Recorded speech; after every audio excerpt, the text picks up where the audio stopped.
Africa didn't really have democracy, right? We lived within us tribal. We were led by tribal chiefs. Like each tribe had their chiefs, and then they could guide each tribe that they are on. And if you look in the other parts of the world, especially in the Arab world, they don't necessarily have democracy, right? They have kings who in turn govern their people. We have had the experiment of democracy so far in Africa. Do you think it's working? No, it's not. It's not.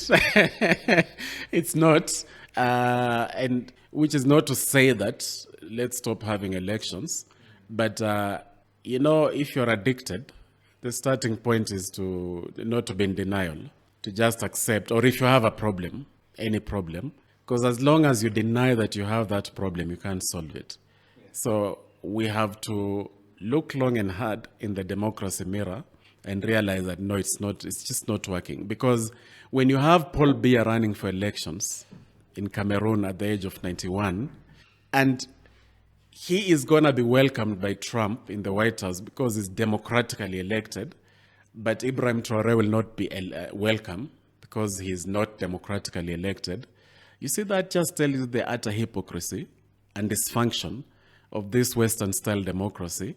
Remember, Africa, in a nutshell, anybody who feels like, but what did you have? What better proposal do you have? Africa had a peer-based governance. Whether it was an absolute monarch, there was still elders. There was still, the different age groups still had some form of governance amongst them.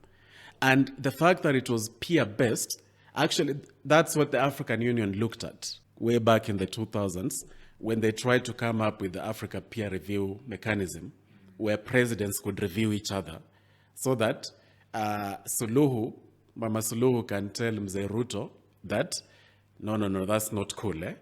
Of course, it didn't work because a lot of them are the corrupt ruling elite, so they didn't ensure that it works.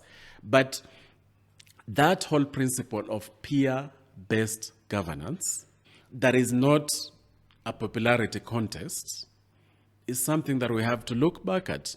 Personally, I call it Afrocracy, to give a tag to an African form of governance that is still maintaining the good that is in democracy, but not just copying and pasting Western-style democracy, because the Westphalian governance that has been popularized by Europe, where you have a given state structure that then speaks to governance within this structure, the fact that it was copied and pasted into Africa via Berlin, it's just not working. It's just not working. So even as we maintain these borders that we currently have, we need to pose that question that very, very honestly, why is it that the United Arab Emirates, even people from New York, are now migrating to go to Dubai? Why is it that Saudi Arabia, building that billion-dollar city in the desert, Donald Trump himself had to take a pilgrimage to Saudi Arabia, to the Gulf states, because that's where the money is. Yet those are absolute monarchs, you see. So you just can't have a scenario where they look at Africa and say that you people must have democracy that looks like this or like that. The African people must really address this issue of how can we combine, how can we have a hybrid solution that works for us so that that sovereign power that is vested in the people doesn't boil down to whoever has the biggest voice or the biggest wallet, then calling the shots in the name of democracy.